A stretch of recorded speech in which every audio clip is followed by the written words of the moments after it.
Be sure to read and follow the safety guidelines to protect your computer from potential damage and ensure your personal safety. For more information about safety guidelines, see the owner's manual at dell.com/support. Before you begin, turn off the computer and disconnect all the attached peripherals. To remove the retractable camera assembly, unlatch the stand from the system. Pry the back cover off the system. Identify the I/O cover and remove the 5 screws to lift the cover off the system. Find the system board shield and remove the 4 screws. Lift the shield out of the system. Identify the retractable camera assembly and disconnect the cables. Remove the piece of tape and the 2 screws.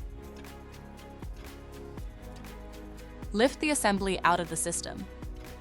To reinstall the retractable camera assembly, place it back in the system and install the 2 screws. Reattach the piece of tape and plug in the cables. Place the system board shield back in the system and tighten the 4 screws.